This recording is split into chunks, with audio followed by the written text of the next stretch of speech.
Dawn broke over Los Angeles, its first light filtering through the fogged-up windows of an old Dodge van. Inside, Jada Thomas carefully folded the worn blanket covering her sleeping 10-year-old son, Malik. The boy's breath held a faint wheeze, the first telltale sign of an asthma attack that Jada had learned to recognize. She glanced at the clock. 6 a.m., early enough to use the gas station restroom before the morning shift clerk arrived, the one who always shot her suspicious looks. "Malik," she whispered, gently shaking her son's shoulder. "Time to wake up, sweetie." The boy stirred, blinking his eyes open. Those eyes, sharp and intelligent, always made Jada's chest ache with a mixture of pride and fear. Fear that the world would never give him a chance to truly use them. "Same dream again, Mom," Malik mumbled, sitting up and rubbing his eyes. "The one with the house. Our house." Jada managed to smile. "One day, sweetie. I promise." Their morning routine was a study in practiced perfection. A quick wash in the gas station bathroom, teeth brushed with bottled water, and a breakfast of their dwindling supplies. "Library today?" Malik asked, gathering his most precious belongings. "After we check that pawn shop on Rosita," Jada said. "I think the brooch might be worth something." The brooch had been a lucky find, discovered in a donation box behind a church. Victorian style with tiny seed pearls and delicate filigree. She had recognized its potential value instantly. One of the few benefits of her years working as a housekeeper for wealthy families was a developed eye for quality.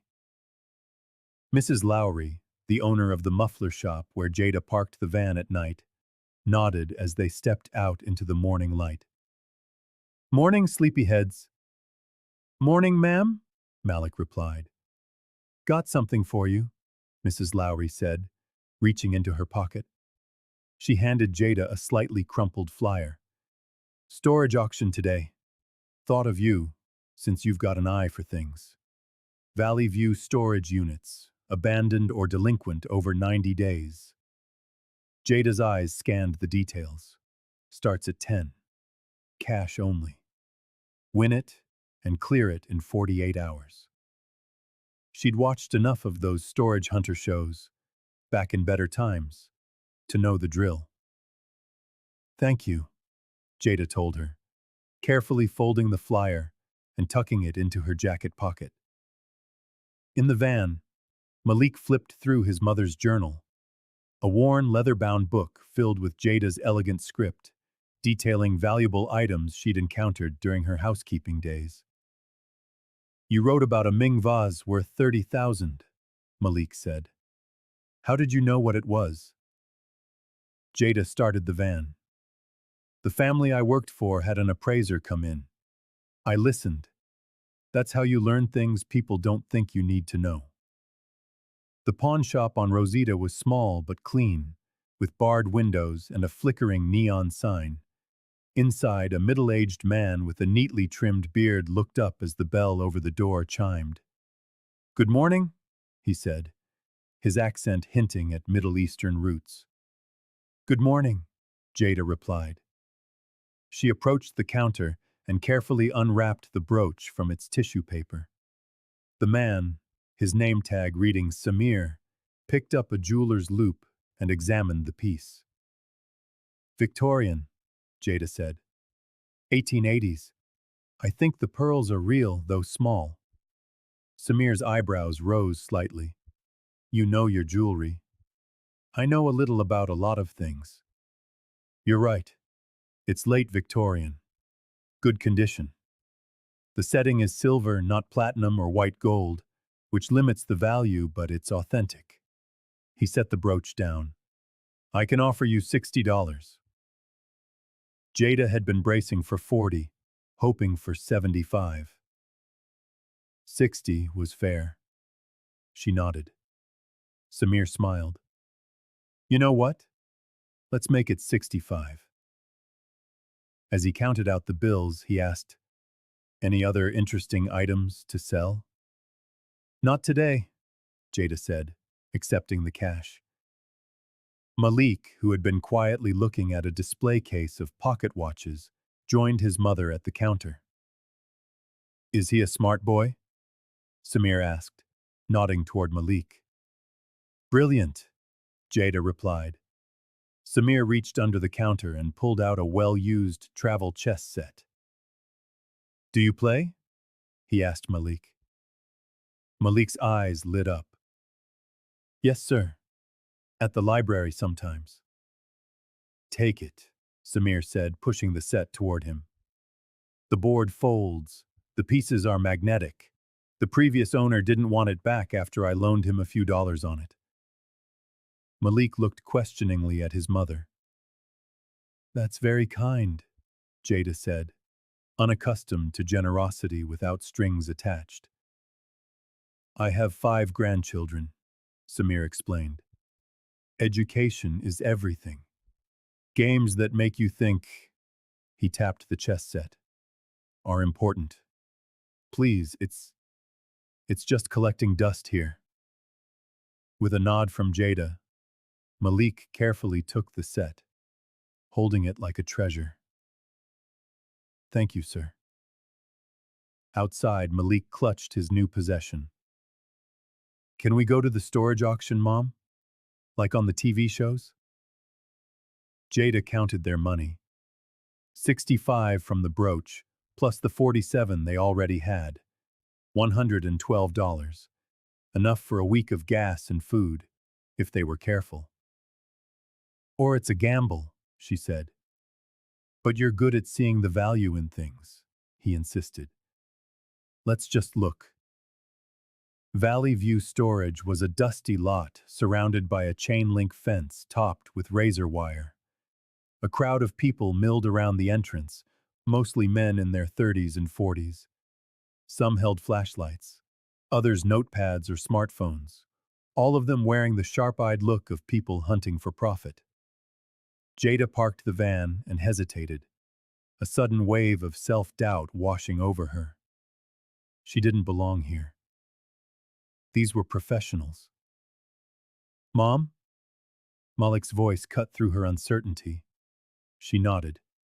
"Stay close to me, okay?"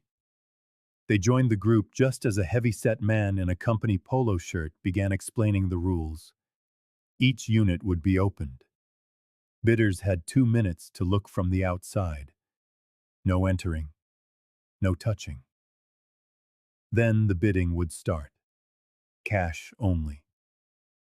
Units had to be cleared in 48 hours. The first unit revealed a stack of furniture, a sectional sofa, a dining table, several dressers.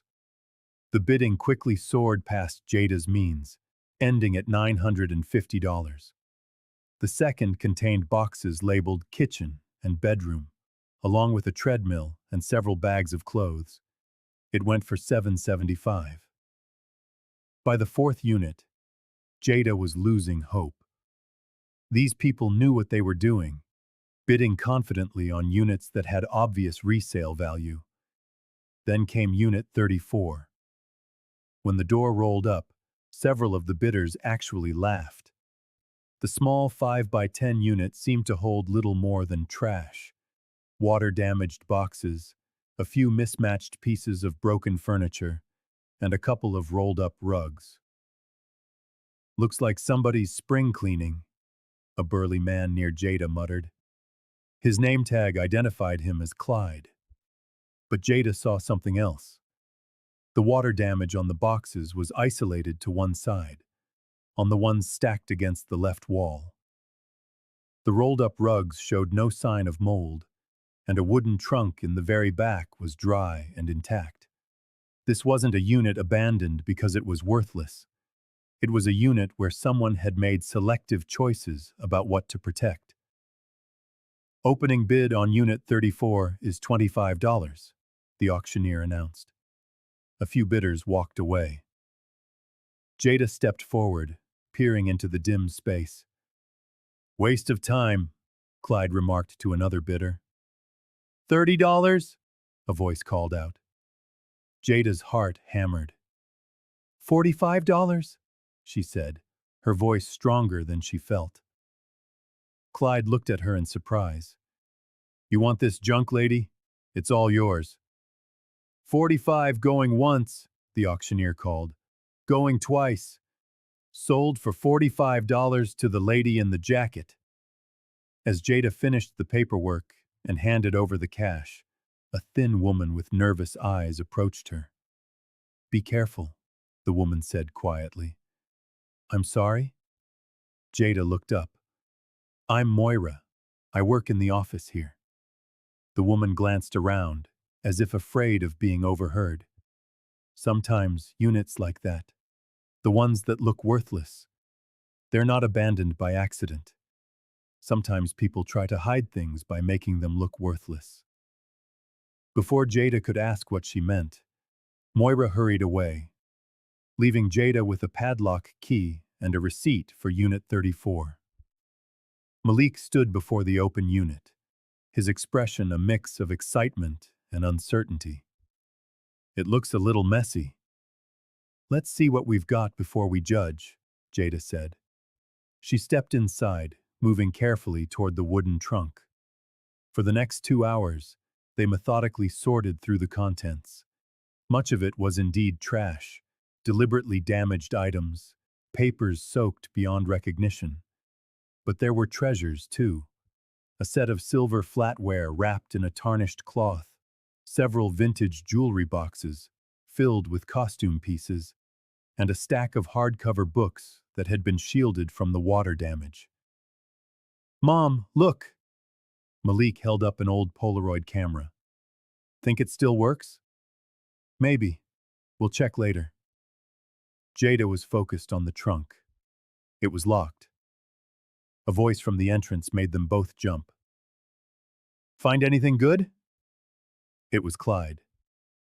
Bet you're regretting that $47 now, huh? Jada straightened up.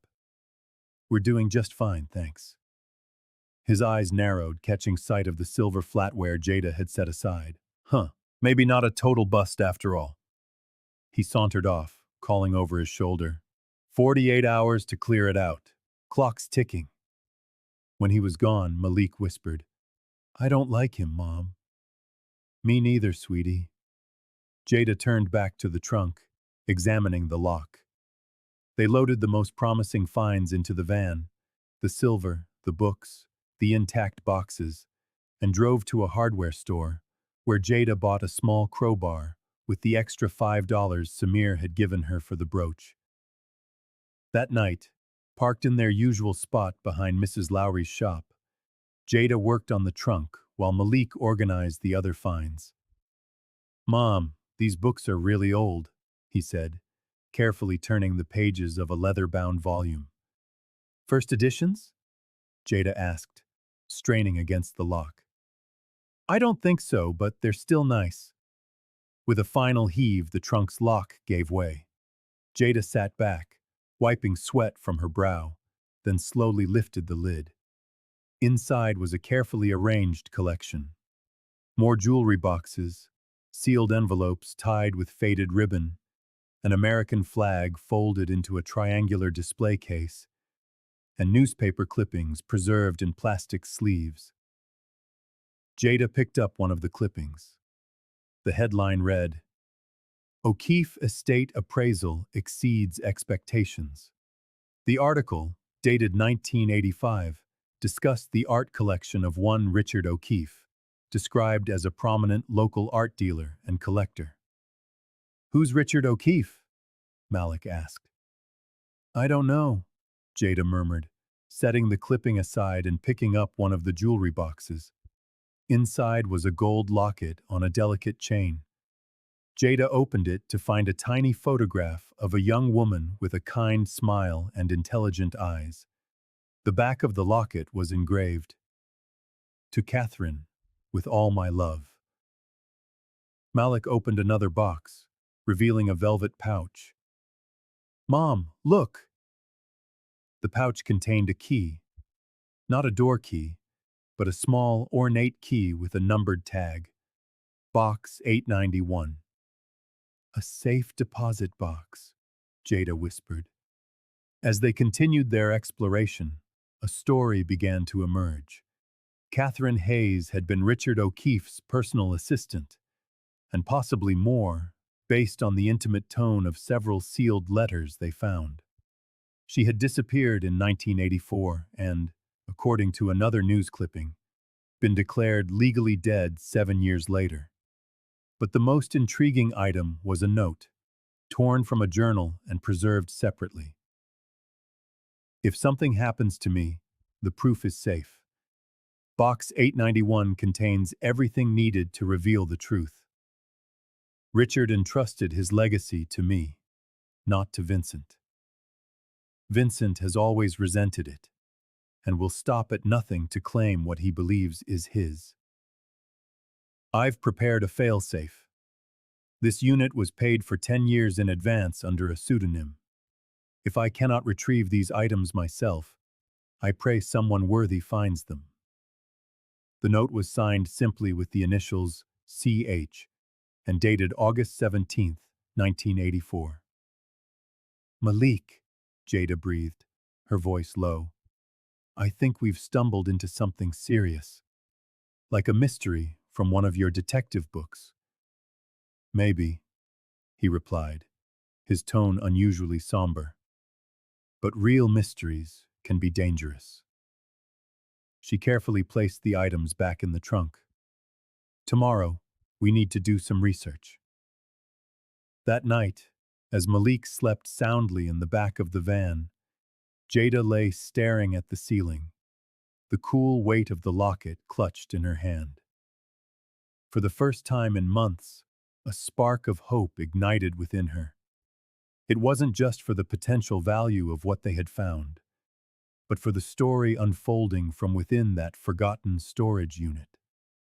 The Los Angeles Central Library rose like a temple of knowledge against the morning sky, its Art Deco facade a monument to a more elegant era. For Jada and Malik, it served as both a refuge and a resource, a place with free internet, clean bathrooms, and librarians who didn't look at them with suspicion when they stayed for hours. Remember, we're looking for information on Richard O'Keefe, Catherine Hayes, and anything about an art collection or estate dispute in the mid-1980s, Jada instructed as they settled at adjacent computer terminals. Malik nodded seriously, his small fingers typing with the proficiency of a child far older. His intelligence had always been a sharp, clear thing. Even as a toddler, he'd shown a gift for patterns and memory that both delighted and worried Jada. Delighted, because she recognized his potential. Worried, because she feared their circumstances would suffocate it. An hour of searching yielded promising results. Richard O'Keefe had indeed been a prominent Los Angeles art dealer from the 1960s until his death in 1983. His collection, particularly his impressionist paintings, had been valued in the millions. Upon his death, the estate had passed to his business partner and nephew, Vincent O'Keefe, in what the Los Angeles Times described as an unexpected development that surprised many in the art world. "Mom, look at this," Malik whispered. He had found an archived photo from a society page showing Richard O'Keefe at a gallery opening. Beside him stood a woman whose face matched the photograph in the locket. Catherine Hayes, identified in the caption as his personal assistant. "She's beautiful," Malik observed. "And young," Jada added, studying the image. "She must be in her 20s here. He looks to be in his 60s. Further digging revealed that Catherine Hayes had vanished without a trace in September of 1984, almost exactly 1 year after Richard O'Keefe's death. The disappearance had generated some press coverage at the time, with Vincent O'Keefe quoted as saying she had been distraught after his uncle's passing and that he feared she had taken her own life.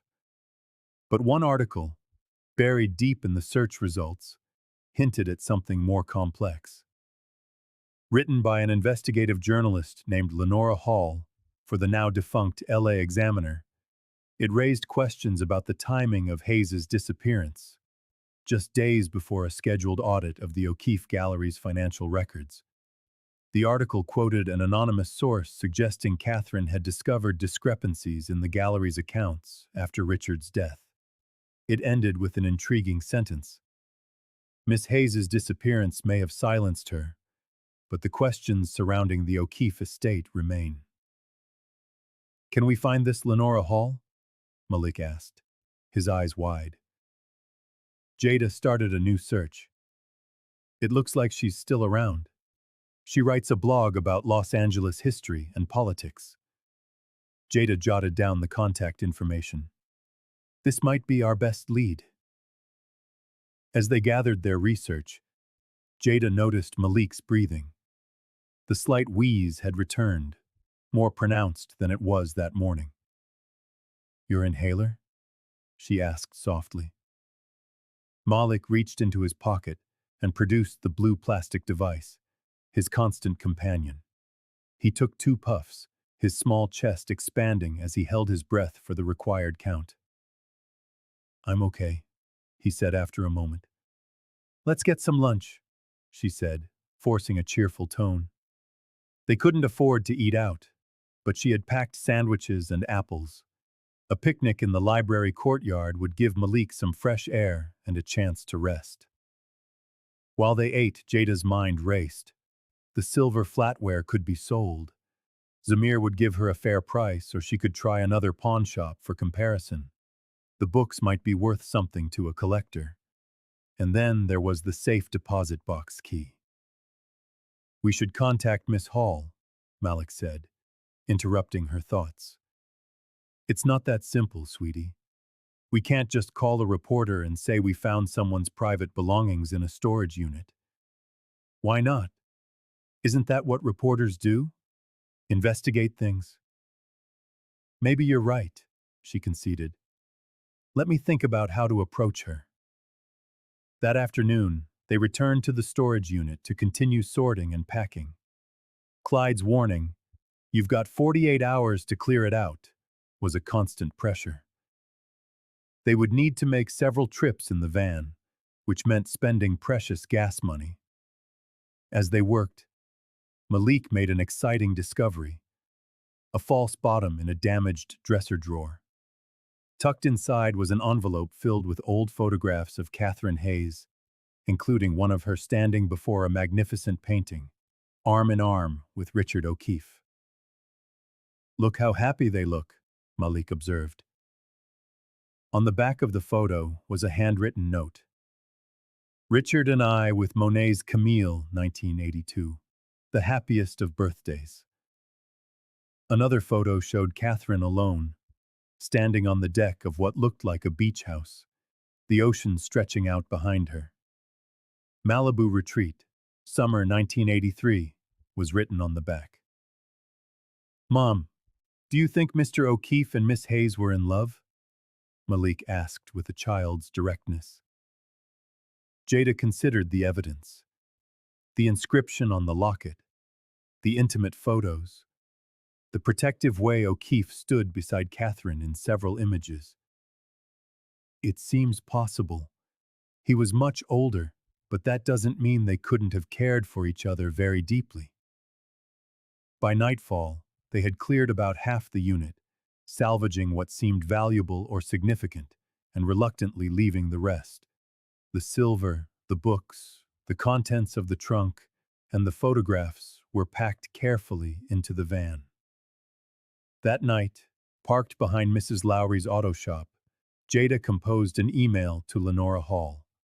She kept it simple and direct.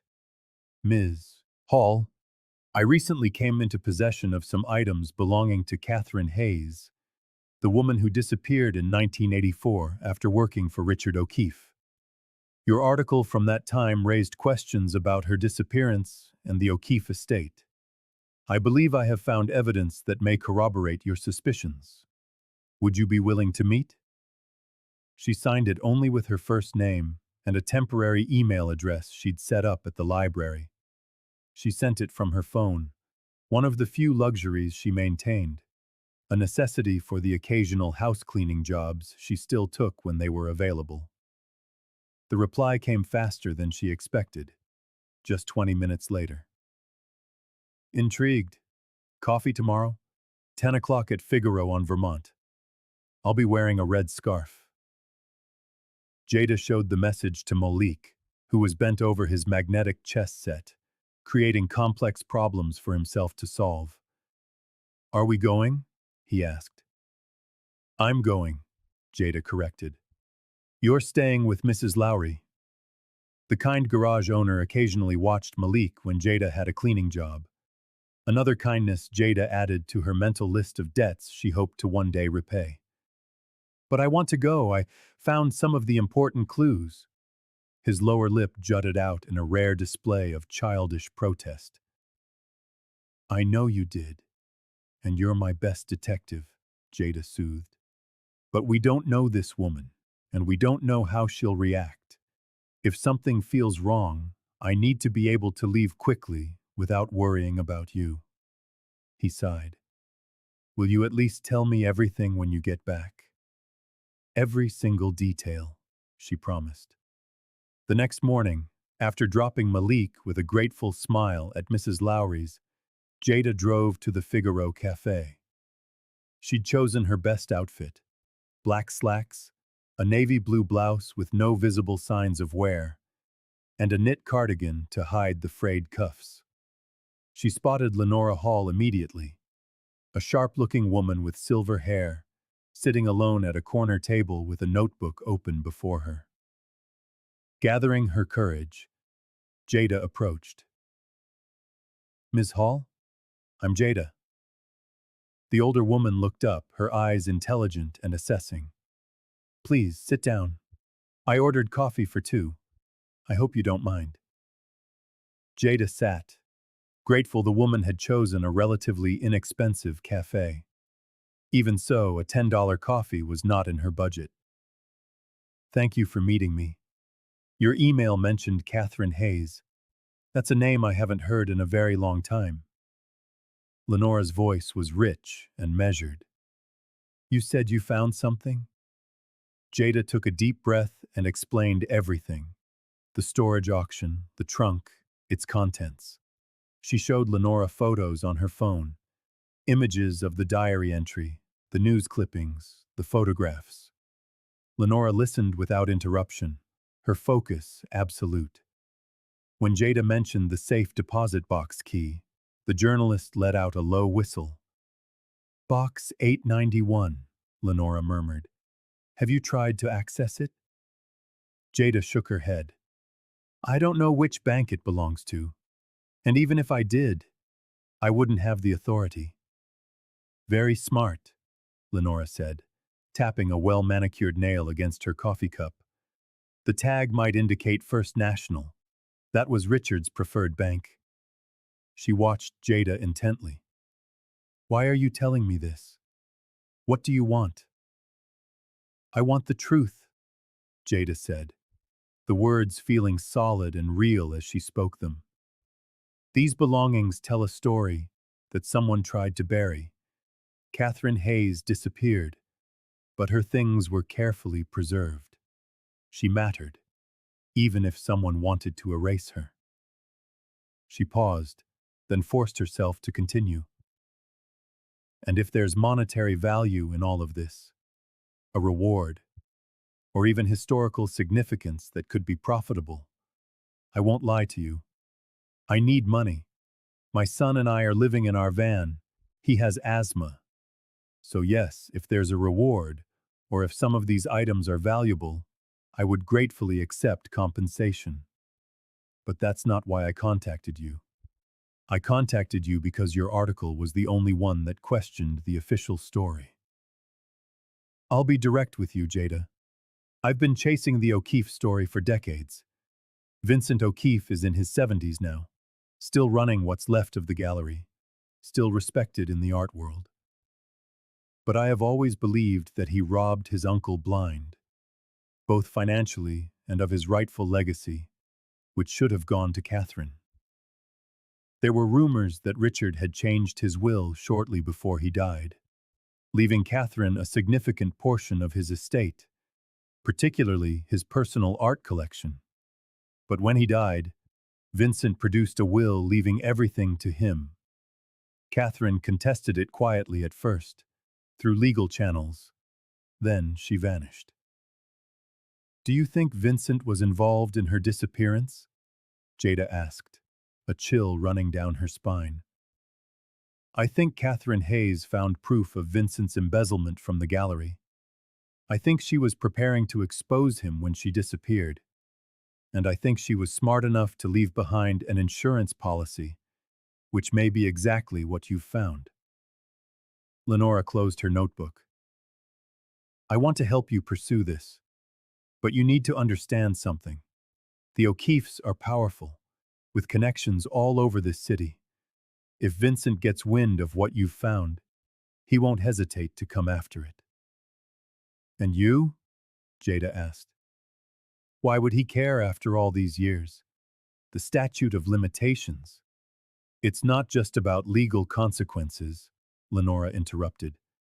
It's about legacy and reputation. Vincent's entire life has been built on his status as Richard's heir and the prestige of the O'Keeffe collection.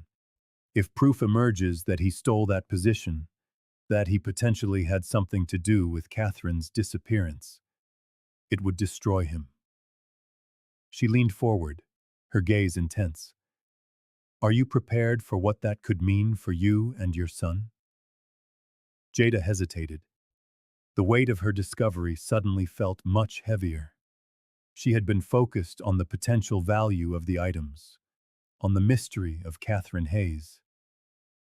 But now, Lenora was suggesting something darker, that these decades-old secrets could still be dangerous. I need to think, she said finally. Of course. Lenora reached into her purse and pulled out a business card. My personal cell is on the back. Call me when you've decided. In the meantime, be careful with what you've found. Don't show it to anyone else. As Jada drove back toward Mrs. Lowry's shop, her mind was a whirlwind. Lenora's warnings echoed in her thoughts, mingling with the more immediate worries of gas money, Malik's medication, and where they would sleep if Mrs. Lowry asked them to move on. She was so preoccupied that she almost didn't notice it. The small white sedan that had been following her since she left the cafe, keeping a steady distance behind her van. When she turned onto a side street, the sedan turned too. When she took a needless lap around the block, the car stayed with her. Heart hammering against her ribs, Jada made a frantic series of turns, finally ducking into the crowded parking lot of a shopping mall. She drove all the way to the back and wedged her van between two delivery trucks. She waited, watching her side mirror, and saw the white sedan cruise slowly past the entrance. It's probably nothing, she whispered to herself, but she didn't believe it. Not after the conversation with Lenora, back when she'd picked up Malik from Mrs. Lowry's. She hadn't mentioned the car to her son or her fears. Instead, she listened to his excited account of helping change the oil on a Honda Civic and learning about different kinds of wrenches. That night, they drove to a different parking spot, a 24-hour supermarket where other vehicles sometimes stayed overnight. Jada wouldn't risk leading anyone back to their usual spot behind Mrs. Lowry's shop. As Malik got ready for sleep, he asked, "Did you meet the reporter? What did she say?" She knew Catherine Hayes, Jada said, and she believes Catherine was a good person who might have gotten hurt for knowing too much about the art collection. Miss Hall thinks Catherine might have discovered that Vincent O'Keeffe was stealing from the gallery. So it's like a mystery novel, with a villain and everything. Life is rarely as simple as books, sweetie. Jada smoothed his hair back from his forehead. But yes, there seems to be a mystery here. one it might be best to leave alone. But what about Catherine? If someone hurt her, shouldn't they face the consequences?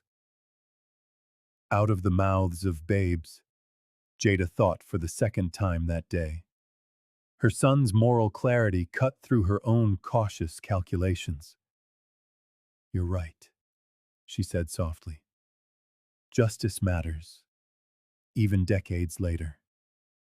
After Malik was asleep, Jada went over her findings again, her focus landing on the safe deposit box key. If Lenora was right about it belonging to First National Bank, it could be her most significant clue. But as a homeless woman with no bank account, she had no standing to ask about a safe deposit box. She needed Lenora's help, and perhaps more importantly, she needed an ally in what was beginning to feel like a dangerous pursuit. Jada picked up her phone and sent a message to Lenora. "I'm in, but we need to be careful. I think I was followed today." The reply came quickly. "I'm not surprised. Meet me tomorrow at 3. My apartment is safer than a public place. I'll send the address." Jada stared at the message, a mixture of determination and dread settling in her stomach. She looked at Malik, sleeping peacefully, and thought of the life she wanted for him. Stable, safe, full of opportunity. Lenora Hall's apartment was not what Jada had expected.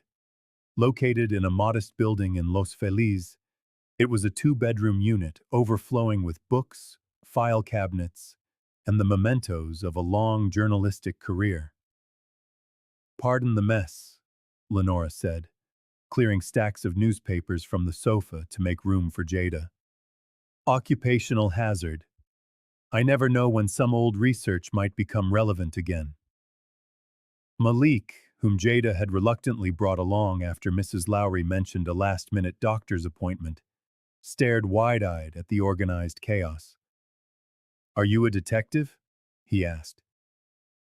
The journalist smiled. "Something like that. Journalists and detectives have a lot in common. We both look for the truth in places people try to hide it." She offered them tea and cookies, which Malik eagerly accepted. "I made some calls," Lenora said once they were settled. First National Bank was absorbed by Western Union Banking about 15 years ago. All their safe deposit boxes were transferred. If Box 891 still exists, it'll be at their downtown branch. "Can we get into it?" Jada asked. "That's the challenge. The box would be in Catherine's name or possibly a pseudonym given her precautions. Without paperwork proving you have the right to access it, they won't open it." Lenora took a thoughtful sip of tea. "But I have a contact there, an old source who's now in management. He might be willing to at least confirm if the box exists and who can legally access it." "That would be a start," Jada agreed. "Now tell me about being followed yesterday." Jada described the white sedan and its persistent tracking. "It could have been a coincidence." "I don't believe in coincidences. Not in this case." Lenora set down her cup. "Vincent O'Keefe has resources.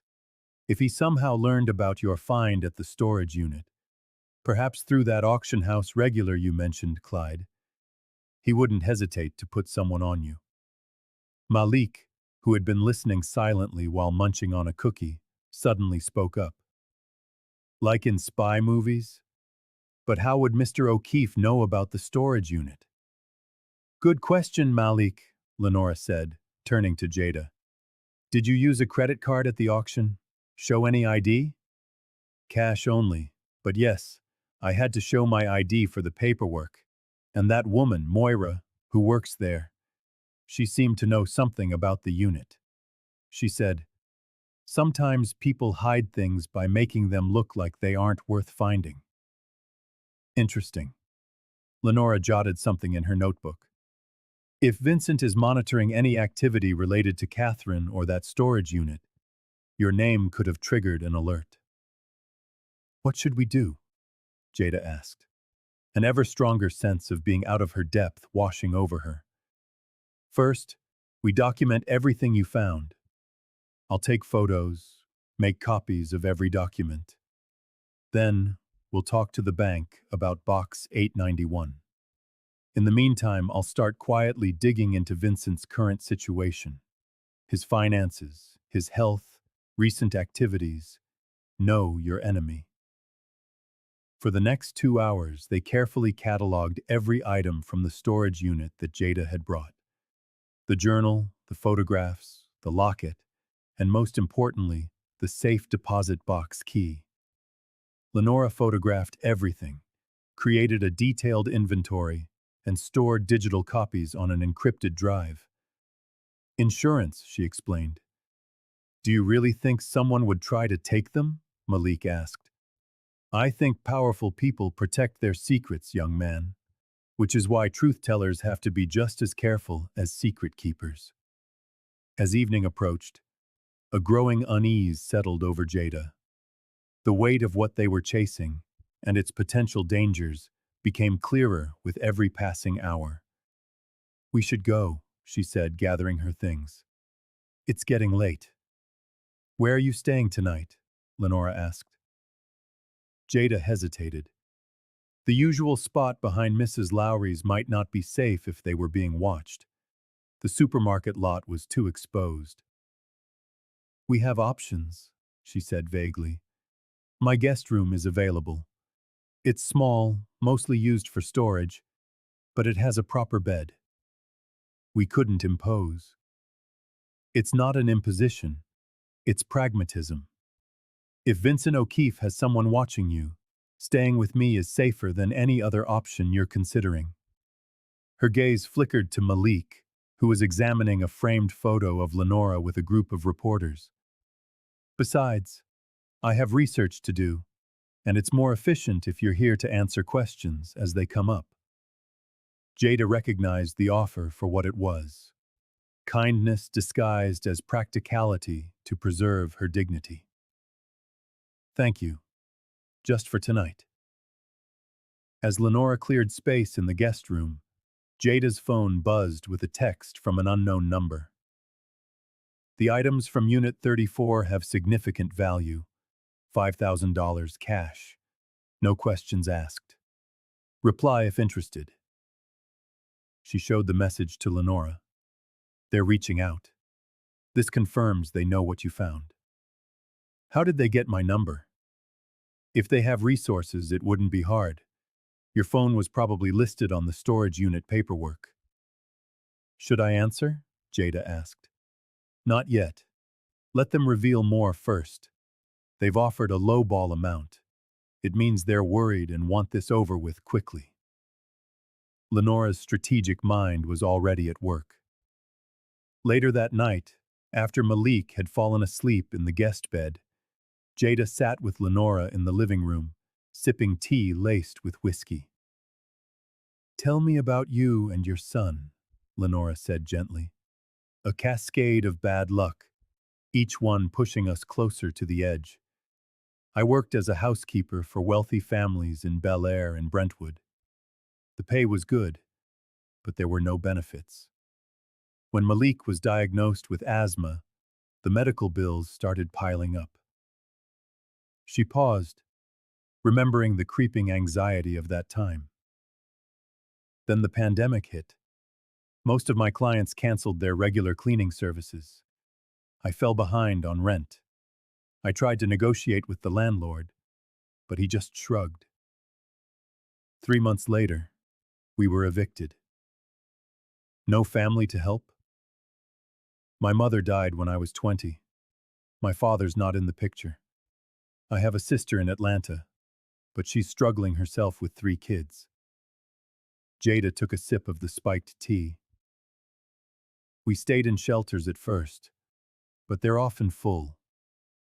They have time limits, or they separate men and women, which would mean being apart from Malik.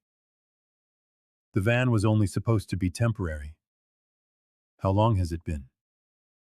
14 months. Lenora nodded slowly. And the storage auction? A calculated risk. More like desperation, Jada said with a wry smile. But I have an eye for value. After years of cleaning expensive houses, handling valuable things, overhearing talk about art and antiques, I noticed what the other bidders missed. That trunk was deliberately protected from water damage. Catherine was smart. She was, Lenora mused. She made sure her legacy would be found by someone who paid attention to the details. The next morning, they put their plan into action. Lenora would contact her source at Western Union Banking about Box 891, while Jada would reply to the mysterious text, probing for more information about who was making the offer. Jada's reply was simple. The items could be worth more than $5,000. What are you specifically interested in? The response came back within minutes. Everything from Unit 34. Final offer $8,000 cash today. No police, no reporters. They're nervous, Lenora observed when Jada showed her the message. Before Jada could reply again, her phone rang. Mrs. Lowry's number. Jada? Is Malik with you? Yes, he's fine. We stayed at a friend's house. Is everything okay? Someone came looking for you this morning. A man in an expensive suit said he was from a law firm representing the owner of some items you found. He left a business card. Richard Falk, attorney at law. The concern in Mrs. Lowry's voice deepened. Jada, he knew your name, and he asked about the boy. I didn't like his manner, too pushy. Did you tell him anything? Of course not. I told him I barely knew you, just let you park sometimes. But he left the card and said there could be unpleasant legal consequences if you didn't contact him. Mrs. Lowry paused. Jada, are you in some kind of trouble? Not exactly. It's complicated. Thank you for telling me. Be careful and don't bring Malik around here for a while. I didn't like the way that man asked about him. After hanging up, Jada relayed the conversation to Lenora, whose expression had grown increasingly grim. Richard Falk, she muttered, turning to her laptop. After a few minutes of typing, she motioned for Jada to come closer. Richard Falk, senior partner at Westridge Legal. Their client list includes the O'Keefe Gallery and Foundation. On the screen was a professional headshot of a gray-haired man in his 60s with cold eyes and a strained smile. Vincent's attack dog, Lenora said. He handles messy situations. Like threatening a homeless woman over some old photographs and trinkets. Jada's voice was edged with an anger born of powerlessness. Lenora shut the laptop with a firm snap. This confirms it. Vincent is worried. Malik emerged from the guest room, his hair tousled from sleep. Good morning, he said politely to Lenora before turning to his mother. Mom, I had that dream again. About our house, it had big windows and bookshelves that went all the way to the ceiling. Jada forced a smile. That sounds beautiful, sweetie. Go get washed up, and I'll make some breakfast. When he was gone, Lenora asked quietly, how often does he have that dream? Almost every night. He draws pictures of it too. Detailed floor plans, furniture layouts. He's never really had a room of his own. Jada blinked back unexpected tears. Then we're going to make sure he gets one. Lenora's voice was steel. I'm calling my contact at the bank now. We need to know what's in that box before Falk and Vincent make their next move. By noon, they had a breakthrough. Lenora's contact confirmed that safe deposit box 891 still existed at the downtown Western Union banking branch. It was registered to a Catherine Hayes and had been prepaid for 50 years, an unusual arrangement that had been honored when First National was acquired. He can't tell us what's inside without a court order, Lenora explained. But he did confirm one thing. It was accessed recently. Recently, Jada frowned. How is that possible if Catherine disappeared in 1984? Someone, Lenora said, her eyes meeting Jada's, has power of attorney or some other legal authority. My contact is looking into who accessed the box and when, Lenora said, pacing the length of the living room as she thought aloud. This changes things, Jada murmured, voicing the thought hanging in the air. If someone has already emptied that box, then whatever proof Catherine hid could be gone. Or taken, Lenora corrected, stopping her restless movement. Think about it. If Vincent or Falk had gotten to the box, they wouldn't leave potentially damaging evidence behind. They would have removed it. And yet, they're still worried about what I found in the storage unit. Jada pointed to the text messages on her phone. Falk visiting Mrs. Lowry. They're clearly on edge, which means there must be something in what you found that can still hurt them. They spent the afternoon sifting through the items from the storage unit again, this time with fresh eyes. What had they missed? What could be so incriminating that it would drive Vincent O'Keefe to send his lawyer with threats? It was Malik who made the breakthrough. He had been playing with the old Polaroid camera they'd found. Mom, there's something inside, he said, holding it up. I opened the film compartment and found this. It was a tiny key, similar to one for a safe deposit box, but with no tag or number. Lenora took it from him. It's not a safe deposit key. It's too small.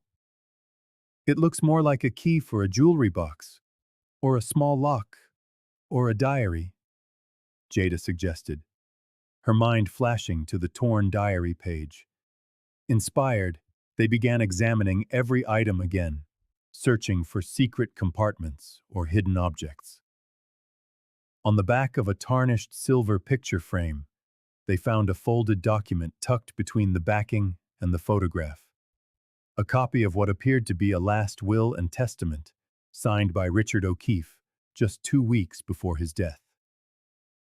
The document named Catherine Hayes as the sole beneficiary of his personal art collection and a substantial portion of his estate. It was witnessed by a physician, Dr. Eleanor Winters, and a Nathaniel Green, with the stamp of a notary public clearly visible. This is it, Lenora whispered. This is what Vincent has been afraid of all these years. A later will that supersedes the one he used to claim the estate. But it's just a copy, Jada pointed out. A copy with the names of the witnesses and the notary. All of them potentially traceable. All of them who can be questioned about the original. Lenora held up the small key Malik had discovered. And I'll bet Catherine hid that original somewhere else. Somewhere Vincent never found. As the implications of their discovery settled in, Jada's phone buzzed with another text message. Final offer, $10,000. Meet at West Ridge Legal Offices tomorrow at 9 a.m. Bring all items from the unit. No police, no press. After that, legal proceedings begin. Lenora read the message over Jada's shoulder. They're panicking. $10,000 is still an insult compared to what this will could be worth. But it shows they're desperate to contain this. What do we do? Jada asked. We need allies. Legal allies. Lenora picked up her phone. I know a lawyer who specializes in estate disputes. She does pro bono work for the underdog. Let's see if she's interested in taking on the O'Keefes. While Lenora made the call, Jada sat with Malik, who was busy drawing in a sketchbook Lenora had given him, adding details to his dream house. Are we going to be rich, Mom? He asked. I don't know, sweetie. This isn't really about money. But if Catherine Hayes was supposed to get all those paintings and that money, and we found the proof, doesn't that mean we helped solve a mystery? Don't people get rewards for that? His simple logic sometimes made her smile. More importantly, We might be helping to bring justice to someone who was wronged a long time ago. Like in your books, he said, where the truth always comes out in the end. She smoothed his hair as he focused again on his drawing. Lenora returned. My friend, the lawyer, is interested. She wants to meet with us tonight. She glanced at the clock. In the meantime, we should reply to Falk's offer. And say what? That we need more time to consider it. We're not saying no, just stalling. It will keep them on edge while we strengthen our position. Lenora's strategic mind was impressive. Also, we should move these items to a secure location. My safe deposit box, perhaps. As they discussed their options, Lenora's own phone rang. Her expression shifted as she listened, her brow furrowing with concern. Are you certain? Yes, I understand the sensitivity. Thank you for letting me know. She hung up, her face grim. That was my contact at the bank. Safe deposit box 891 was accessed 3 days ago by Richard Falk, acting with power of attorney for the O'Keefe estate. Jada's heart sank. But that was right after I won the storage auction. Exactly, Lenora confirmed. Somehow, they knew you had found Catherine's things and moved fast to secure the box. My contact says Falk cleared it out completely. The timing is no coincidence. Someone tipped Vincent O'Keefe off almost immediately after you claimed Unit 34. Moira, Jada murmured, remembering the nervous woman from the storage facility. She warned me about units where people hide things. Maybe it was Clyde or someone else at the auction. Lenora shook her head. It doesn't matter now. What matters is that they are scared enough to offer money and make threats. That means whatever proof Catherine left behind, it wasn't all in that safe deposit box. Jada thought of the hidden key, the copy of the will, the photographs and letters that hinted at a deeper relationship between Catherine and Richard. She was smart, Jada said quietly. She knew someone might find the box, so she hid things in multiple places, including that storage unit, disguised as worthless junk, waiting for someone observant enough to see its value.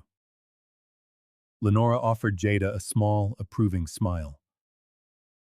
That evening, they met with Lenora's lawyer friend, Alexandra Diaz. Her downtown office was sleek and modern, but Alexandra herself was warm and sharp-eyed. She specialized in estate litigation and had built a reputation for defending underdog clients against powerful interests. After examining the documents and listening to their story, Alexandra tapped her pen on her desk, deep in thought. This copy of the will is significant, especially with the named witnesses. If we can locate Dr. Winters or Mr. Green, we might be able to prove the original's existence. And if we can't? Jada asked. Then we use what we have. This copy, the diary entry indicating Catherine's fear for her safety, the photographs proving her close relationship with Richard O'Keefe, and the very fact that Vincent and his lawyer have shown such a keen interest in recovering these items. Alexandra allowed herself a slight smile. What do you recommend as our next steps? Lenora asked. First, secure everything you've found. Second, let me file an immediate injunction to prevent the O'Keefe estate from disposing of any assets until this is settled.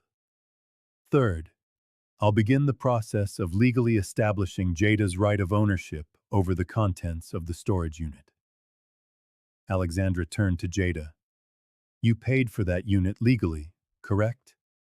You have the paperwork? Jada nodded, pulling the receipt from her purse. Excellent.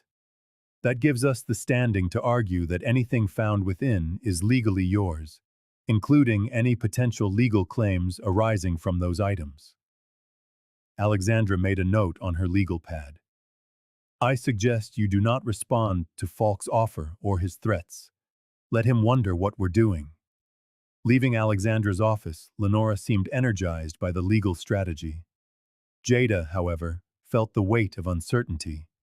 She had stumbled into a decades-old mystery with powerful people determined to keep it buried.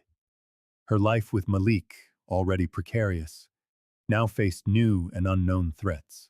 "What if we're making things worse?" she asked Lenora as they walked to the car. "What if Vincent retaliates? We don't have a home, we have no security. Malik's health is fragile. They have resources, connections." Lenora stopped and turned to Jada. "Listen to me. Yes, there's a risk, but there's also a chance for justice. For Catherine, and for you and Malik. Alexandra is one of the best. She knows how to apply pressure in a way that makes wealthy people choose a settlement over a scandal. And if that doesn't work," she added, a steely glint in her eye, "I didn't spend 40 years as an investigative journalist without learning how to use public opinion as a weapon. If the legal channels fail, we take this story public, with your permission, of course." She painted the picture.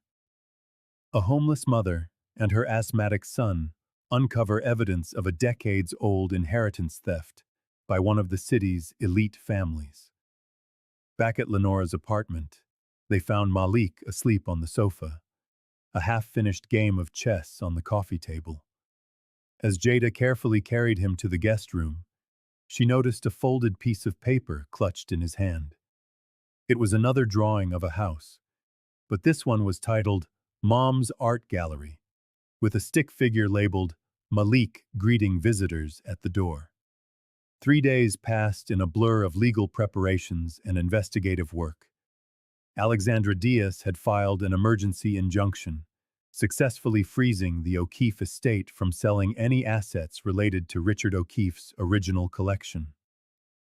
Lenora, meanwhile, had mobilized her network of contacts to search for the witnesses named in the will's copy: Dr. Eleanor Winters and Nathaniel Green.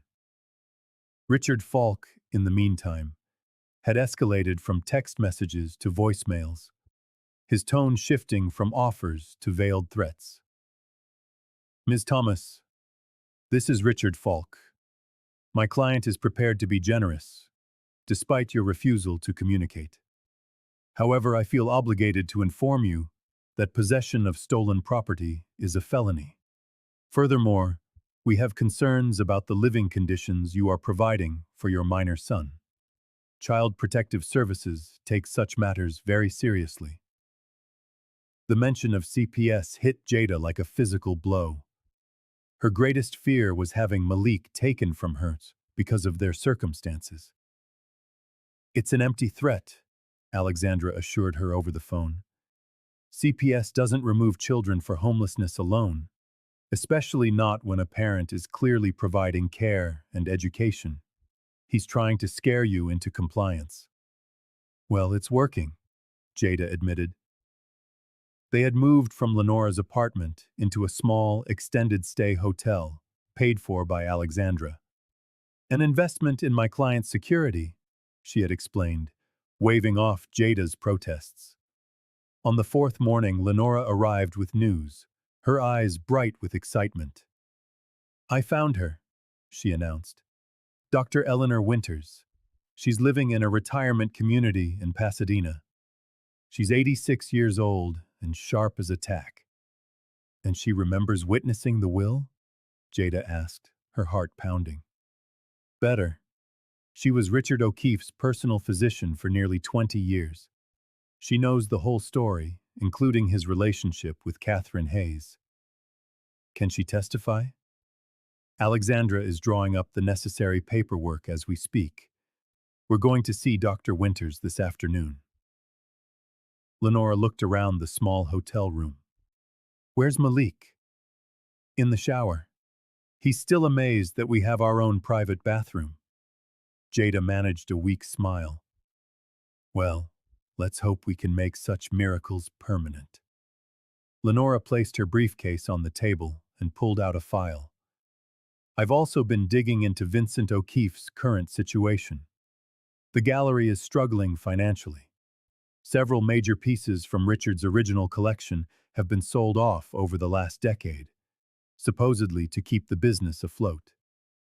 So he's been liquidating the inheritance? Exactly. An inheritance that, if Catherine's will is legitimate, was never his to sell.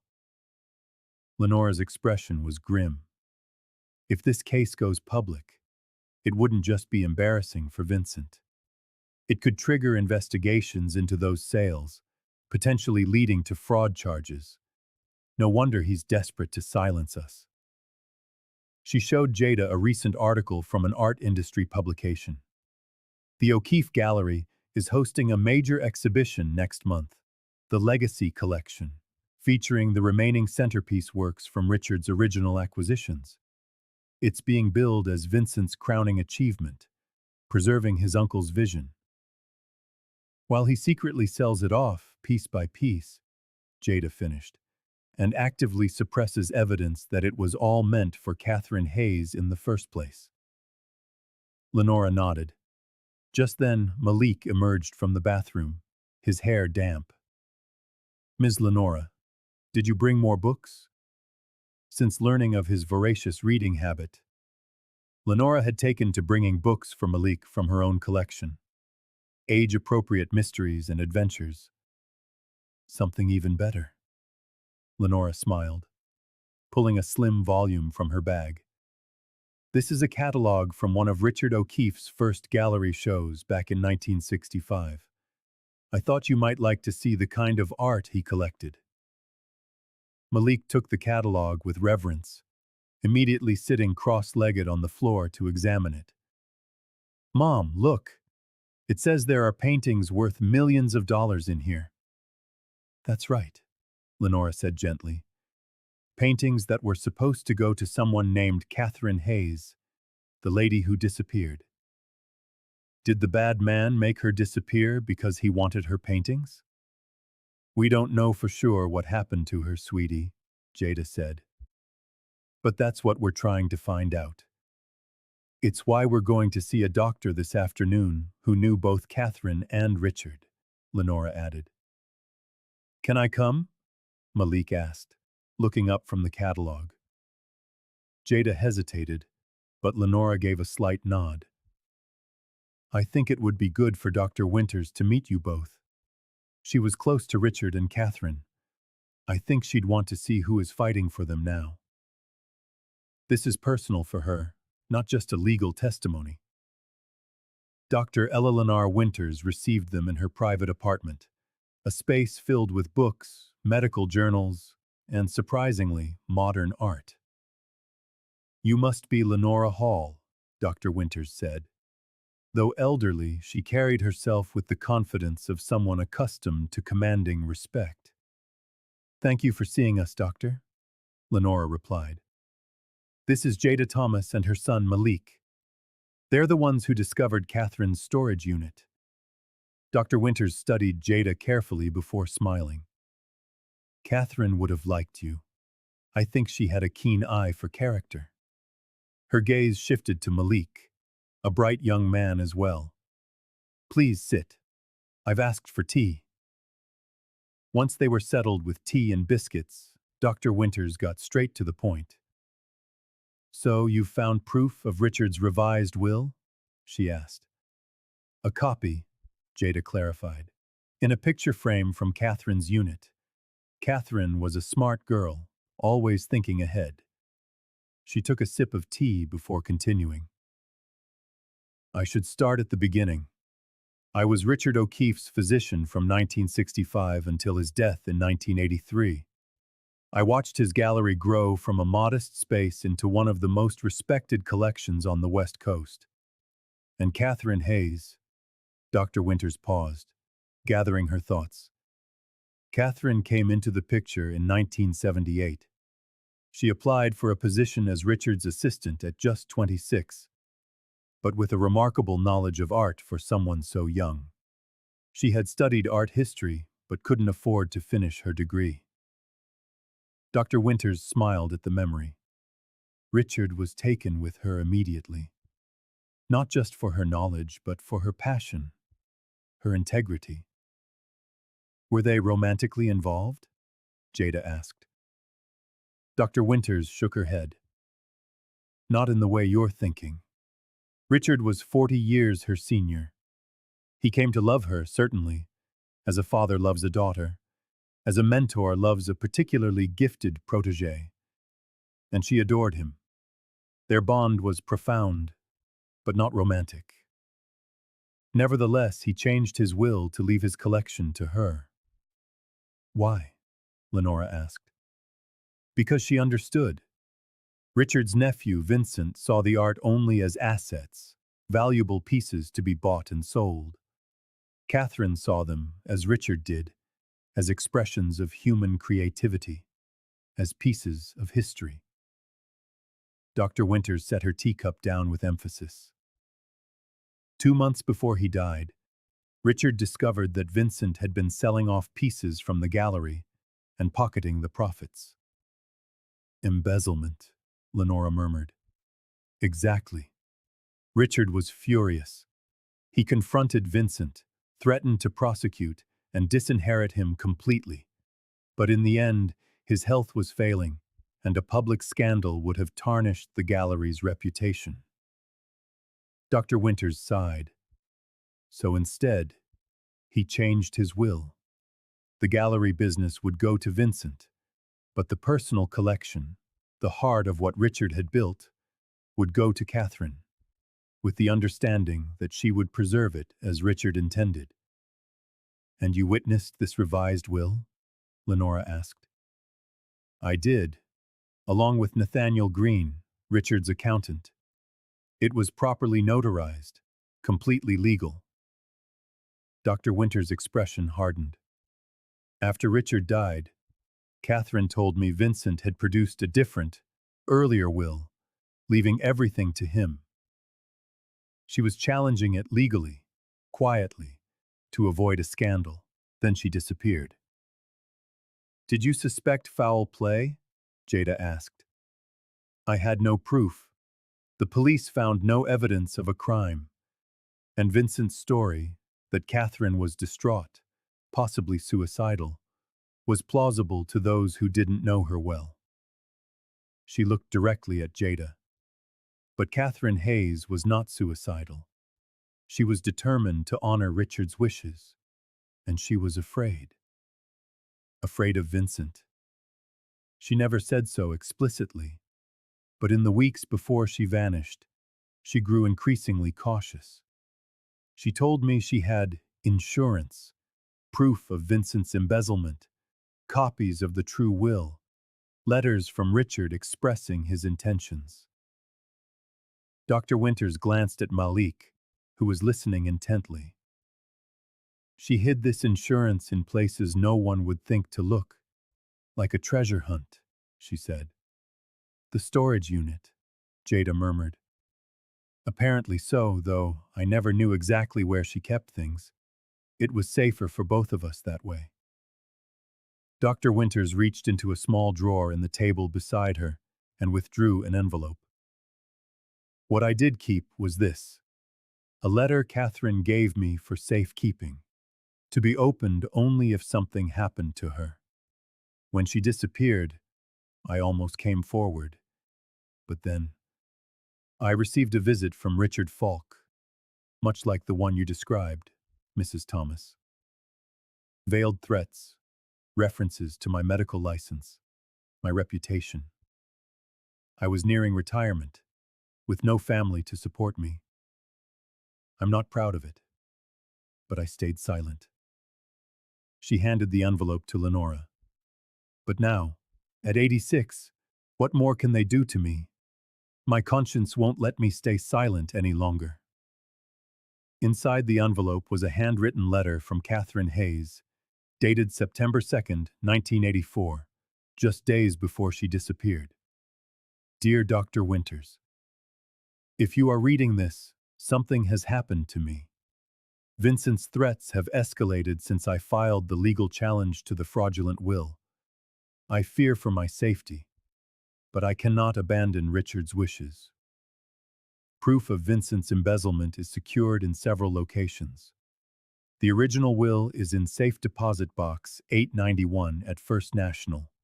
Additional documentation is hidden where Vincent would never look, in plain sight, among what he would consider worthless. If I disappear, know that it was not by my own choice. Please ensure Richard's true legacy is preserved and not plundered by a man who only sees dollar signs where Richard saw beauty. With gratitude for your friendship. Catherine Hayes. This is significant, Lenora finally said, her journalistic understatement at odds with the excitement in her eyes.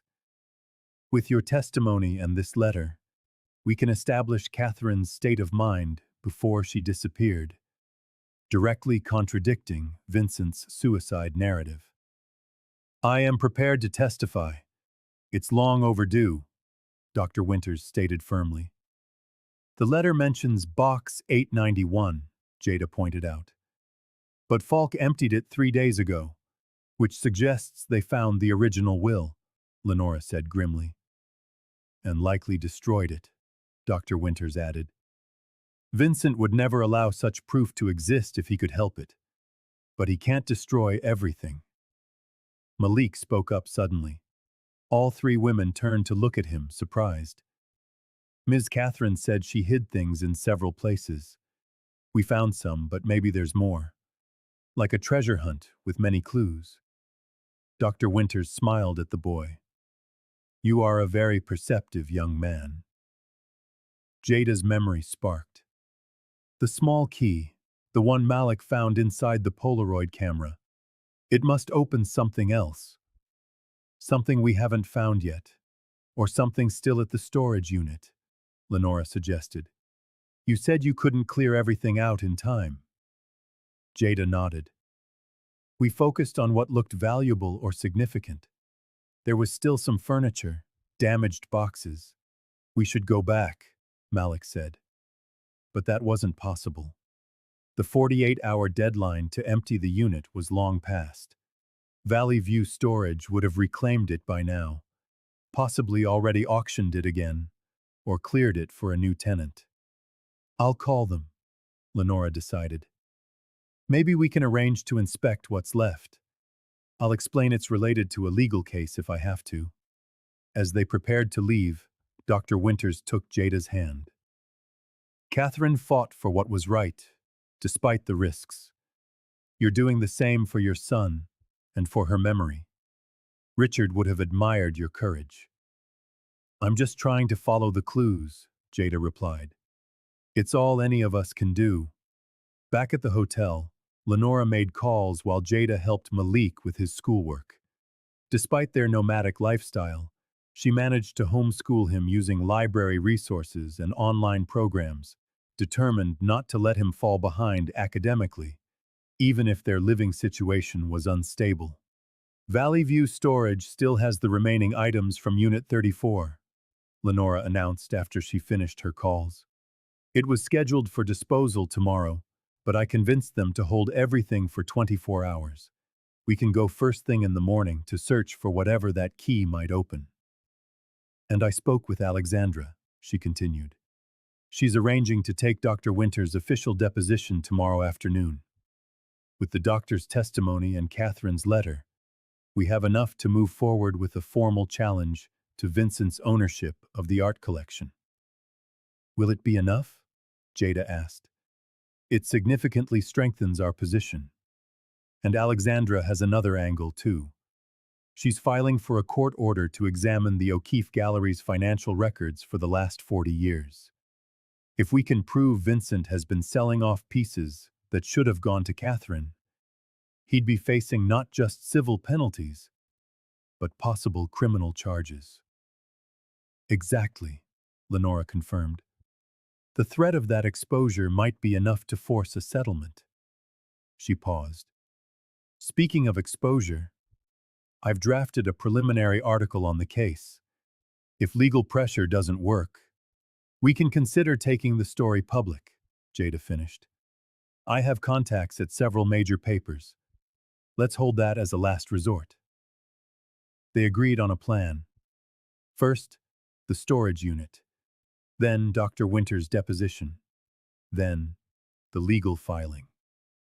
That night, as Malik slept soundly in the hotel room's second bed, Jada stood by the window, looking out at the city lights. Somewhere out there, her van sat in a parking lot, still holding most of their few belongings. Her phone buzzed with a text message. The number was unknown, but she recognized the tone immediately. "This is your final warning, Mrs. Thomas. Our offer is withdrawn. Return all items from Unit 34 immediately or face the legal consequences. Your current housing and custody situation is precarious, at best." It was Falk again, escalating his threats. The mention of her custody situation sent a chill down Jada's spine. How much did they know about her and Malik? Had they been watching the hotel? She showed the message to Lenora in the morning, who immediately called Alexandra. "They're getting desperate," the lawyer said on speakerphone. "This level of explicit threat is actionable. Save that message. It's proof of harassment and intimidation." "Should we be worried they'll actually call CPS?" Jada asked, her voice tight. "They can try, but it will backfire spectacularly," Alexandra assured her. "You have documentation of providing adequate care for Malik. His education is on track, his medical needs are met, and you are currently in stable housing. Besides, the courts do not look kindly on using child welfare services as a legal tactic. If anything, it would strengthen our case against them." With that reassurance, they drove to Valley View Storage to examine what was left of Unit 34. The facility manager, a different person from the auctioneer, led them to the unit with barely concealed annoyance. "This is highly irregular," he grumbled. "These items are considered abandoned property at this point. As I explained on the phone, they are now part of a legal proceeding," Lenora replied calmly. "We appreciate your cooperation." The unit was far emptier than when Jada had last seen it, but several large pieces remained. The water-damaged dresser where Malik had discovered the secret compartment, a small writing desk with a broken leg, and several boxes that had been deemed worthless. "We have 30 minutes," Lenora reminded them. "Let's focus on anything that could be locked or have a hidden compartment." It was the desk that caught Jada's eye. Despite the broken leg and water-stained surface, the wood beneath the damage was quality mahogany. And unlike the other furniture, which seemed haphazardly placed, the desk was positioned against the back wall, the damaged leg tilting it at an odd angle. "This looks like it was damaged on purpose," she murmured. Malik joined her. "Does it have a secret drawer, like in the mystery books?" Jada examined the desk carefully. There was a single visible drawer, swollen shut from water damage. With Lenora's help, they managed to pry it open, finding only old, mildewed stationery inside. "Wait," Jada said. "The drawer isn't as deep as it should be." She removed the stationery and measured the drawer with her hand, then compared it to the desk's external dimensions. "There's a discrepancy of at least 3 inches. Lenora's eyes lit up. "A false bottom!" They felt along the drawer's edges and finally found a nearly invisible seam at the back. When pressed, a hidden panel popped up, revealing a second, shallow compartment beneath. Tucked inside was a small, leather-bound book. The cover was unmarked, save for the initials CH embossed in gold. Beside it lay a key, identical to the one they had found in the Polaroid camera. "It takes 2 keys," Jada realized, her breath catching. Unlike a simple diary lock, this has 2 separate keyholes built into the cover. That's why Catherine hid them separately. You need both to open it. With trembling fingers, Jada inserted the 2 keys into their locks and turned them simultaneously. The binding mechanism clicked, and the book sprang open. Inside was not a diary, but a ledger. Meticulous records of art sales, dates, prices, and damning discrepancies between the gallery's recorded income and the actual sale figures. The final pages contained something even more compromising. Photographs of documents showing Vincent had sold several pieces from Richard's personal collection before his death, forging his uncle's signature on the paperwork. The sales had been made to private collectors overseas, making them difficult to trace. "This is it," Lenora whispered. "It's not just about the will anymore," Jada added, the pieces clicking into place. "This is fraud, forgery, possibly decades of tax evasion, and motive. Motive to ensure Catherine Hayes never revealed what she knew." They carefully secured the ledger and hurried back to find Alexandra, who was preparing for Dr. Winters's deposition. "This changes everything," Alexandra said, her eyes scanning the pages. "With these records and Dr. Winters's testimony, we have enough to approach the district attorney about potential criminal charges against Vincent and Falk. The statute of limitations may have expired on the original embezzlement, but not on the ongoing fraud or the more recent sales." "What about Catherine herself?" Jada asked. "These records prove Vincent had a motive to silence her, but they don't tell us what happened to her." "One step at a time," Alexandra advised. "First, we use this evidence to secure your position and neutralize their threats. Then, we can push for the investigation into Catherine's disappearance to be reopened." That afternoon, Dr. Winters gave her deposition with a clarity and detail remarkable for a woman of her age. "Richard was clear about his intentions," Dr. Winters stated firmly for the record. "Catherine Hayes was to receive his personal art collection, valued even then in the millions. Vincent was aware of this change and vehemently opposed it." With the deposition concluded and the ledger secured as evidence, Alexandra prepared the formal court filing. A civil suit challenging Vincent O'Keefe's right to the remaining artwork and seeking damages for the pieces already sold. Jada was named as the plaintiff, representing the interests of Catherine Hayes's estate. Since Catherine was declared legally dead and apparently had no heirs, the court will need to determine the proper distribution of any recovery, Alexandra explained. "But as the one who uncovered the evidence and brought the case forward, you have legal standing to initiate the proceedings, and typically, courts grant significant finder's fees in such cases." "How significant?" Jada asked. "It depends on many factors, but given the value of the collection and the clear evidence of fraud, potentially life-changing," Alexandra smiled reassuringly. "But we're not there yet." "How long will all this take?" Jada was worried about their temporary hotel lodging and Malik's stability. "Normally, cases like this can drag on for years," Alexandra admitted. "But we have an unusual advantage here: the timing of Vincent's major legacy exhibition next month. The publicity from our lawsuit alone could ruin the gallery's reputation.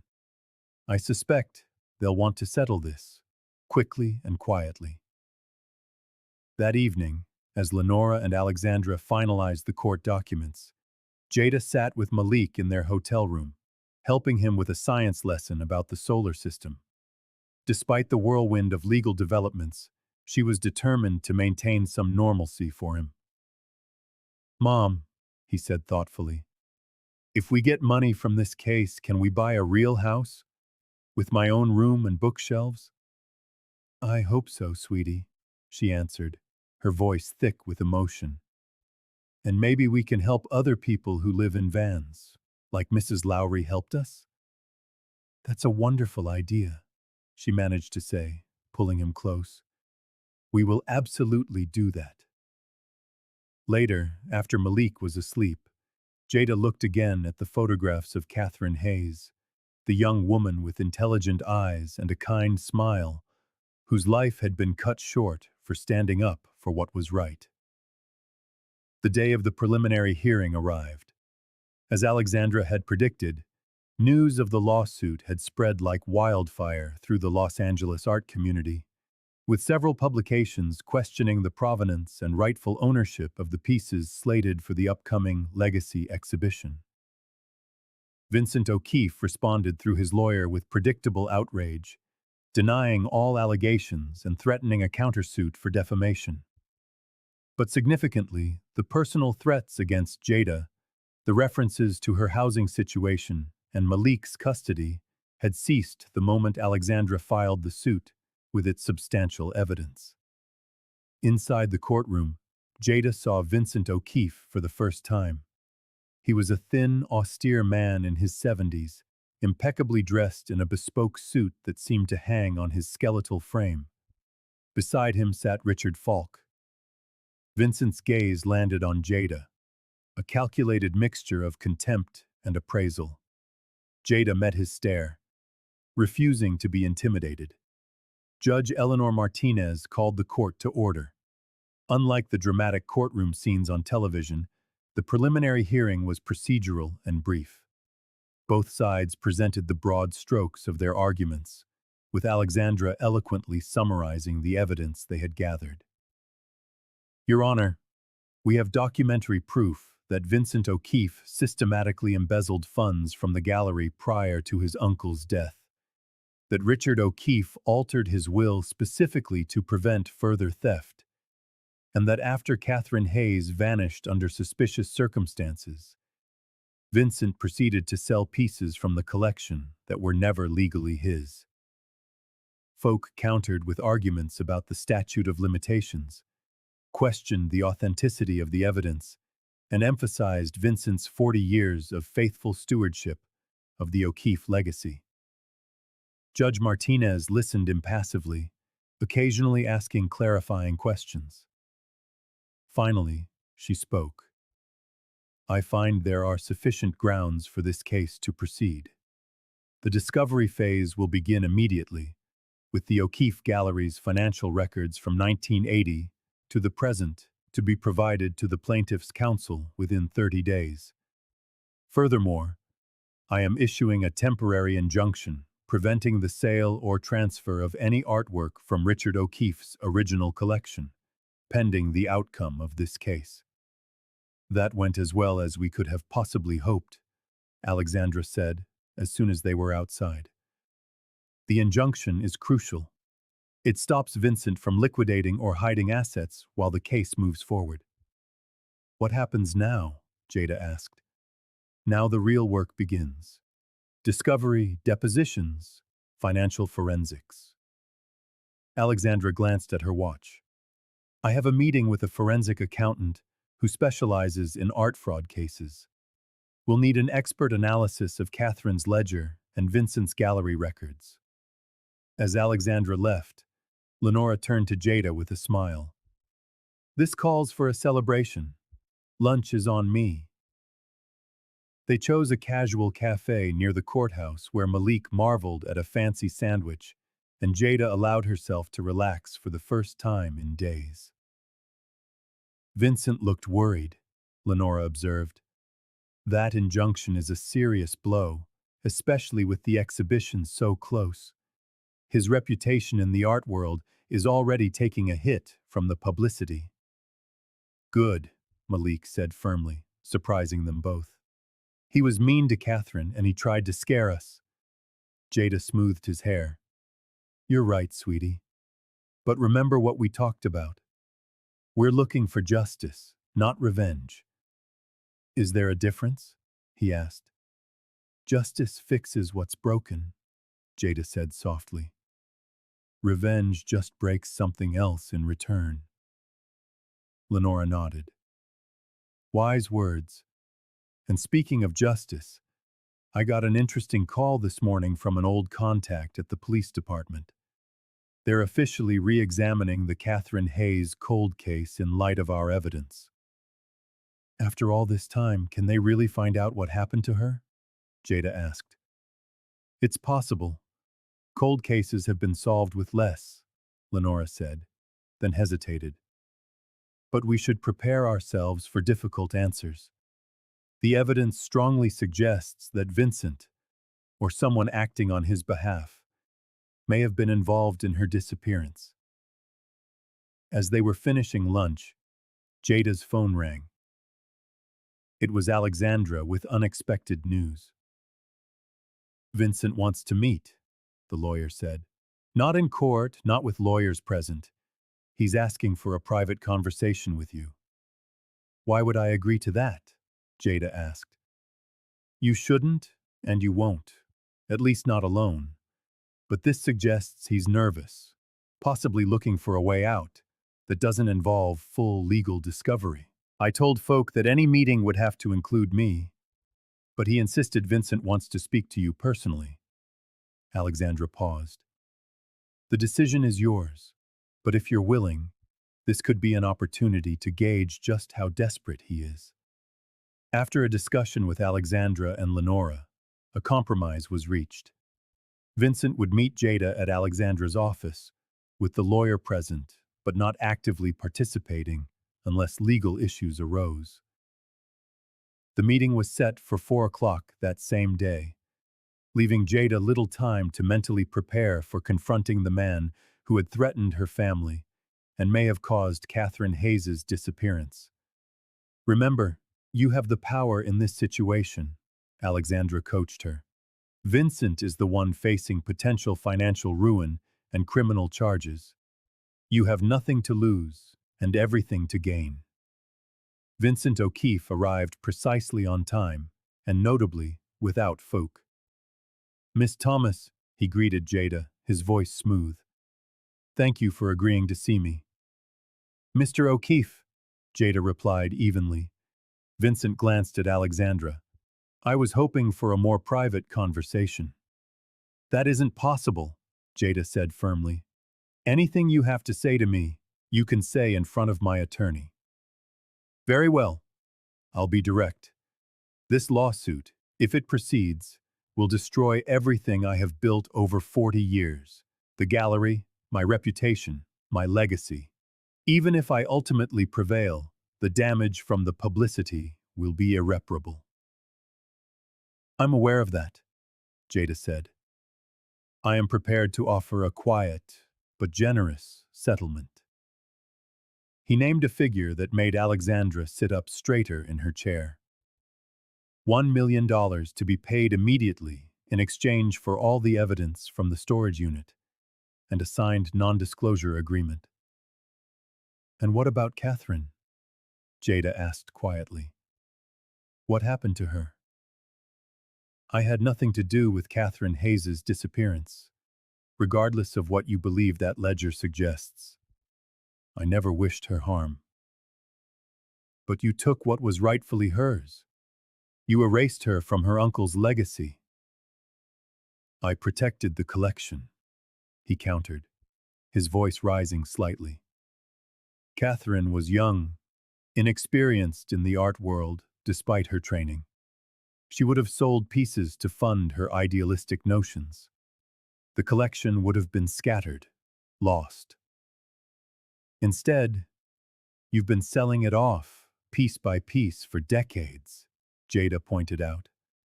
Catherine's ledger documents the sales meticulously.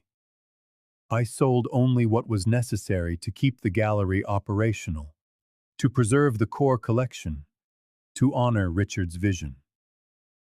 Richard's vision was for Catherine to inherit, Jada said firmly. You have to understand the context. The art world in the 1980s was not what it is today. A young woman like Catherine, no matter how intelligent or devoted to Richard, would have been eaten alive by the dealers, collectors, and critics. I convinced myself I was protecting both her and the collection. He looked away. Then she became a threat, not just to my inheritance, but to my freedom, if the embezzlement was exposed. Alexandra leaned forward. Mr. O'Keefe, I must advise you that anything you say can potentially I know exactly what I'm saying, counselor, Vincent interrupted, turning back to Jada. I did not harm Catherine Hayes, but I did threaten her. I pressured her to drop her claim. When she refused, I had Falk hire someone to follow her to find the proof she claimed to have. The man was instructed to scare her, nothing more. But something more happened, Jada pressed. The last time I saw Catherine was on September 15th, 1984. She came to the gallery after hours, extremely upset. She said she knew I'd had her followed, that she'd caught the man breaking into her apartment. She threatened to go to the police, not just about the will, but about everything. The embezzlement, the forged signatures, the tax fraud. I lost my temper. I said things I shouldn't have, threatened her more explicitly than before. She left, still angry, still determined. 3 days later, she didn't show up for work. Her apartment was found empty. Some of her belongings were gone. The police investigated, but found no evidence of foul play. And you let them believe she had simply run away? Jada said, the words tasting like ash. It was the simplest explanation, he admitted, his expression haunted. The one that would end the questions the fastest. Alexandra interjected, her legal caution momentarily overcome by the narrative. You never looked for her? Never wondered what happened? Vincent looked directly at Jada, his eyes holding a strange, desperate sincerity. That is the truth. I committed fraud. I stole Catherine's inheritance. I threatened and intimidated her. But I did not cause her physical harm. Whatever happened to her after she left my gallery that night, it was not by my hand or my order. Jada studied him, searching for a flicker of a lie, but finding only a complicated mixture of defensiveness, regret, and profound fear. Your offer of $1 million, she said finally, is not enough. I'm not here to negotiate a number, Mr. O'Keefe. I'm saying that money by itself is not enough. Jada leaned forward. Catherine Hayes deserves justice. Your uncle's wishes deserve to be honored, and the truth deserves to be known. What are you proposing? Vincent asked. A full accounting of every piece from Richard's collection you've sold. A public acknowledgement that Catherine Hayes was the rightful heir, and full cooperation with the police investigation into her disappearance. She paused. Furthermore, the rest of the collection is to be donated to a museum in both Richard and Catherine's names. That is all. My entire legacy?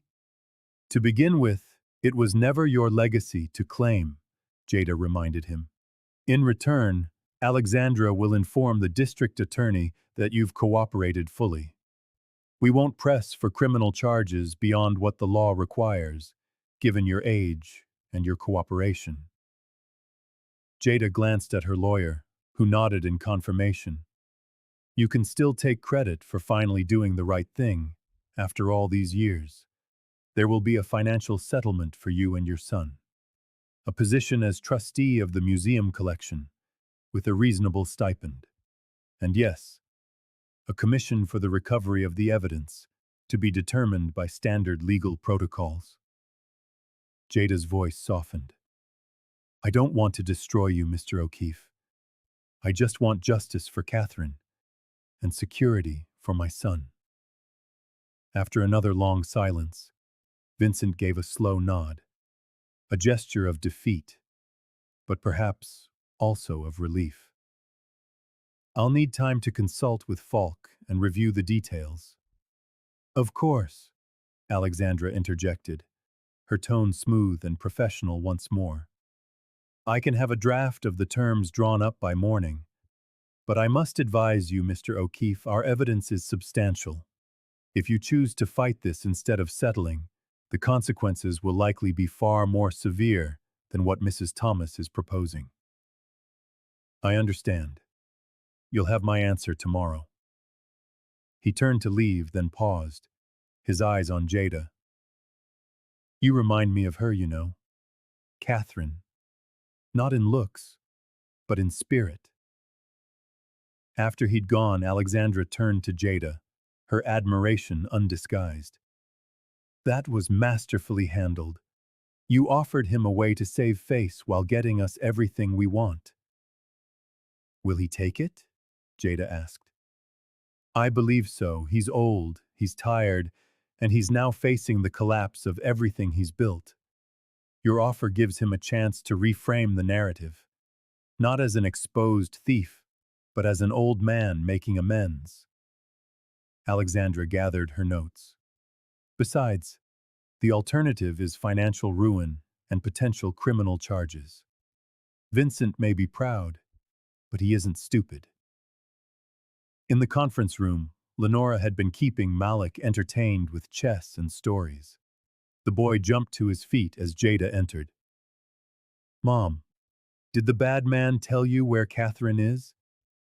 He told us what he knows, she answered, and he's agreed to help the police look for her again. But it was a very long time ago, sweetie, so we may never know for certain what happened to her. That's sad. Yes, it is.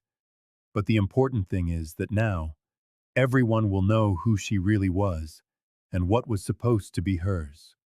We're helping to tell her story, even if we can't finish it. The next morning, Vincent formally accepted the terms of the proposed settlement. Alexandra was ecstatic, with Lenora already planning a feature on Catherine Hayes and the recovered art collection as soon as the legal details were finalized. The weeks that followed were a whirlwind of legal documents, meetings with museum representatives, and the gradual unfolding of a new life for Jada and Malik. The exhibit at the O'Keeffe Gallery was transformed, opening with a somber press conference where Vincent publicly acknowledged Catherine Hayes as Richard O'Keeffe's chosen heir and the collection's rightful owner. He announced the donation of all remaining pieces to the Los Angeles Museum of Contemporary Art, to be housed in a new wing named the Race O'Keeffe Collection. The police reopened the investigation into Catherine's disappearance, interviewing the now elderly private investigator Vincent had hired to follow her. While no definitive proof of her fate ever surfaced, the case remained active. For Jada, the most significant moment came when she was formally offered the position of curator for the collection, a role that would allow her to put her eye for value to professional use, ensuring Catherine's legacy was properly preserved and presented. Are you happy, Mom? Malik asked one evening, as they sat on their apartment balcony, looking out at the city lights. He was poring over detailed plans for the house they could soon afford, complete with the floor-to-ceiling bookshelves of his dreams. Yes, sweetie. Very happy. And it was true. After years of struggle and uncertainty, they had security, stability, and purpose. Do you think Catherine would be happy too? About what happened to her paintings and stuff? I think so. Her story is being told. Richard's wishes are being honored, and the art they both loved will be preserved for everyone to enjoy. She pulled Malik close, grateful beyond words for his safety and for the opportunities that now lay before him. That's a pretty good legacy, don't you think? The best kind, he agreed, leaning into her embrace. The kind that lasts.